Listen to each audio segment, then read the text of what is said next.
भक्तों को मकर संक्रांति की हार्दिक बधाई देता हूं।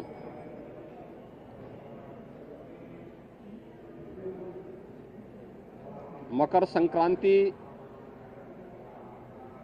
भारत के पावन पर्व और त्योहारों की श्रृंखला का एक ऐसा पर्व है जो जगत पिता सूर्य के प्रति कृतज्ञता ज्ञापित करने का एक उत्सव है। पूरे देश के अंदर अलग अलग नाम और रूपों के आधार पर इस पर्व को सनातन धर्मावलंबी बड़ी श्रद्धा के साथ इस आयोजन के साथ जुड़ते हैं।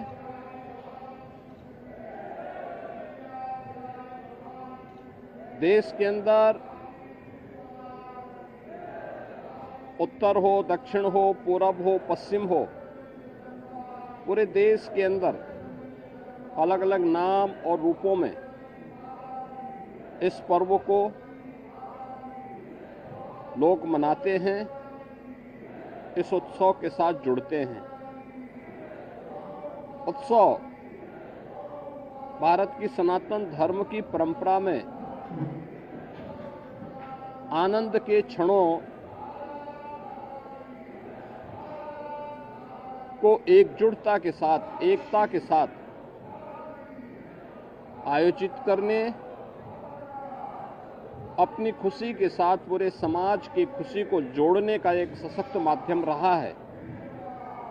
और उसी परंपरा के अनुरूप वहां की आवश्यकता, उस क्षेत्र विशेष की आवश्यकता के अनुरूप भारत की ऋषि परंपरा ने इन पर्वों और त्योहारों को वहां पर संयोजित किया। आज उसकी विराट रूप हम सबको देखने को मिलते हैं। पूरब में असम आदि में आप जाएंगे तो बिहू के रूप में, पंजाब की ओर जाएंगे तो लोहड़ी के रूप में, सुदूर दक्षिण में आप जाएंगे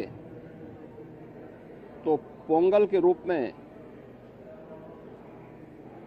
बंगाल में या महाराष्ट्र में तिलवा संक्रांति के रूप में, उत्तर भारत में आएंगे तो खिचड़ी संक्रांति के रूप में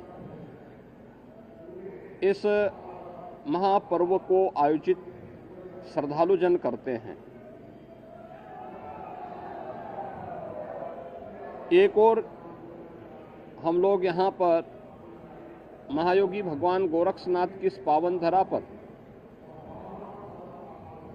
देश के अलग अलग कोने से आए हुए श्रद्धालुजनों के साथ मिलकर के, इन लाखों श्रद्धालुजनों के साथ भगवान गोरक्षनाथ जी को आस्था की पावन खिचड़ी चढ़ाया जा रहा है। तो दूसरी ओर इस सदी का पहला महाकुंभ तीर्थपति प्रयागराज में प्रारंभ हो चुका है और आज पहला अमृत स्नान का पुण्य प्रारंभ हो चुका है। यानी महाकुंभ में के प्रति जो आकर्षण देश और दुनिया में देखने को मिल रहा है वो अद्भुत है, अकल्पनीय है। कल ही आपने देखा होगा प्रयागराज में लगभग 1.25 करोड़ श्रद्धालुजनों ने मां गंगा, यमुना और सरस्वती के पावन त्रिवेणी के संगम पे डुबकी लगा करके पुण्य के भागीदार बने। आज वहां पे पूज्य संतों की अगुवाई में लाखों की संख्या में कुछ ही देर में अखाड़ों का अमृत स्नान प्रारंभ होने वाला है और इसके साथ ही ब्रह्म मुहूर्त में 3 बजे से ही लाखों की संख्या में श्रद्धालुजन अभी से वहां डुबकी लगा रहे हैं, पुण्य के भागीदार बन रहे हैं। उसमें देश और दुनिया से आए हुए सनातन धर्मावलंबी तो हैं ही, साथ साथ सनातन धर्म के प्रति आकर्षित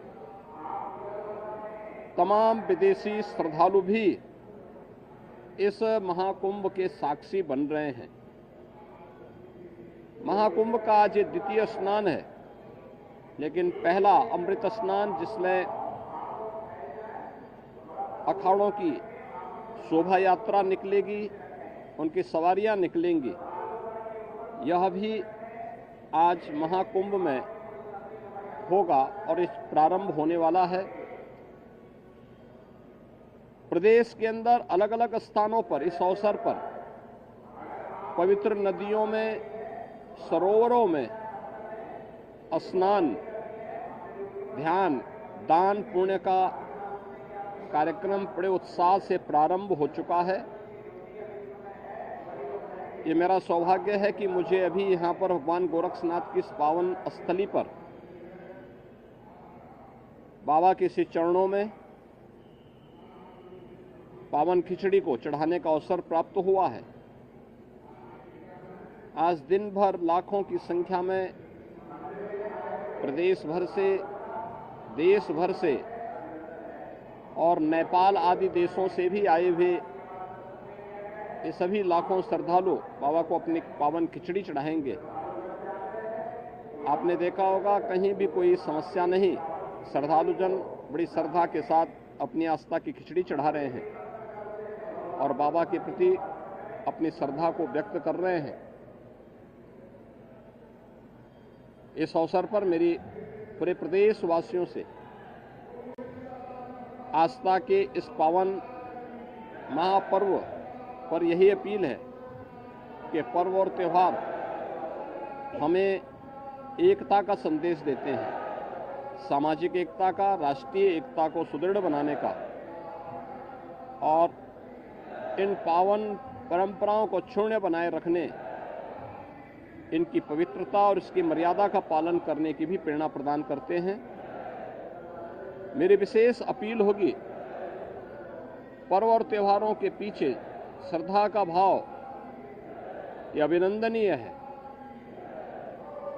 हम अवश्य इस बात को ध्यान दें कि हमारे पावन तीर्थ स्वच्छ और सुंदर बने रहें। सिंगल यूज प्लास्टिक का उपयोग हम कतई न करें। कहीं भी जहां तहां गंदगी न करें। शासन प्रशासन सभी पूज्य संतों के, श्रद्धालुजनों के सबकी व्यवस्था के लिए पूरी तन्मयता के साथ लगे हैं। अनेक स्वयंसेवी संगठन श्रद्धालुजन और संतों की सेवा के लिए तत्परता के साथ कार्य कर रहे हैं और मुझे पूरा विश्वास है कि ये सभी आयोजन सकुशल संपन्न होंगे। मैं एक बार फिर से मकर संक्रांति की और महाकुंभ के प्रथम अमृत स्नान की मंगलमय शुभकामनाएं प्रयागराज में आए हुए पूज्य संतों को, कल्पवासियों को, श्रद्धालुजनों को और मकर संक्रांति की अपनी शुभकामनाएं सभी प्रदेशवासियों को भी इस अवसर पर देता हूं। बहुत बहुत धन्यवाद।